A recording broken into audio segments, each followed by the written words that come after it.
नाज़िन मोरो में नौजवान लेखक सराजुल हक सुमरो जी फिल्म मूमल राणो जी मुहूर्ती तकरीब एजुकेशनल एंड कल्चरल सोसाइटी पारां मुनक़िद कई वई। ॾिसूं था रिपोर्ट। मोरे में एजुकेशनल एंड कल्चरल सोसाइटी पारां नौजवान लेखक, डायरेक्टर, प्रोड्यूसर, ड्रामा निगार, आर्टिस्ट ऐं हिदायतकार सराजुल हक सुमरो जी फिल्म मूमल राणो जी रोनमाई तकरीब थी। तकरीब की सदारत मेहरान टीवी जे सरवाण गुलाम नबी मोराई कई। मेहमान खास MPA मुमताज़ अली चांडियो हुयो। उन मौके ते खिताब कंदे मेहरान टीवी जे सरवाण गुलाम नबी मोराई चयो त सराजुल हक सुमरो फिल्मुनि, TV ड्रामनि में पंहिंजो अहम किरदार अदा करे पंहिंजे मुल्क सिंध ऐं मोरो जो नालो नेशनल ऐं इंटरनेशनल सतह ते रोशन कयो आहे। अहिड़नि माण्हुनि ते असांखे फ़ख्रु आहे। असां सभिनी खे गॾिजी हिननि जी हर प्लेटफॉर्म ते हिम्मत अफ़ज़ाई करणु घुरिजे, छो त हू असांजो सरमायो आहिनि। हुन जो त हर शोबे में ख़िदमतूं सर अंजाम ॾियण सां गॾोगॾु तालीम ते ख़ासि ध्यानु ॾिनो वञे।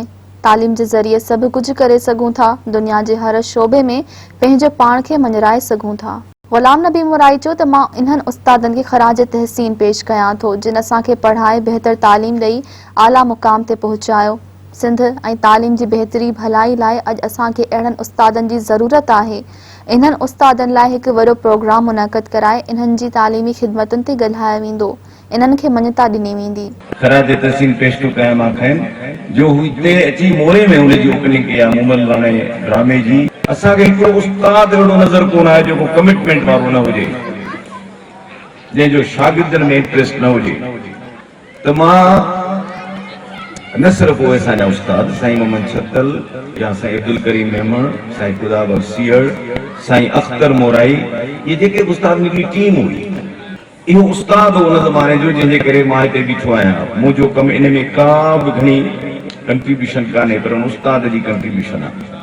MPA मुमताज़ अली चांडियो चयो त मोरो सां तालुक़ रखंदड़ सराजुल हक सुमरो फ़न जी दुनिया में अॻिते वधियो आहे ऐं पंहिंजो टैलेंट ज़ाहिर कयो, जेका ख़ुशी जहिड़ी ॻाल्हि आहे।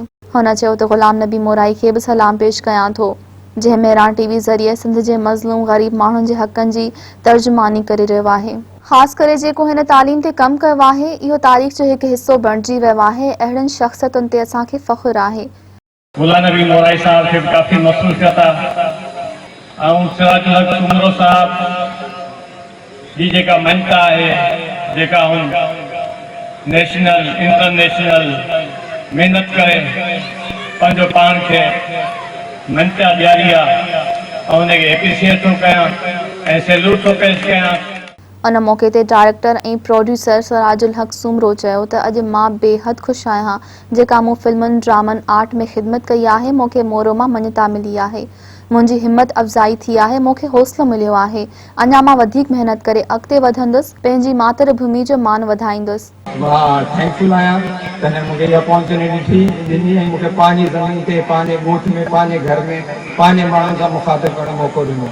तकरीब में चूंडियल नुमाइंदनि, सियासी, समाजी, इल्मी, अदबी तंज़ीमनि जे अॻवाननि, कारकुननि, शहरनि, अदीबनि, शाइरनि, लेखकनि, फ़नकारनि, उस्तादनि ऐं शागिर्दनि समेत सैयद मोहसिन अली शाह, सैयद काज़िम अली शाह, प्रोफेसर मोहम्मद सुलेमान सियाल, अज़फर मेमण, रशीद चारण, असलम अब्बासी, हाजी इकबाल अहमद मेमण, वज़ीर फरहाद सोलंकी, डॉक्टर गुलाम शबीर मेमण, डॉक्टर मुमताज़ अली मेमण, डॉक्टर मज़हर अली कल्होड़ो, नज़र हुसैन मेमण, हाजी निसार अहमद मेमण, फ़कीर गुलाम रसूल मेमण ऐं ॿियनि अॻवाननि शिरकत कई।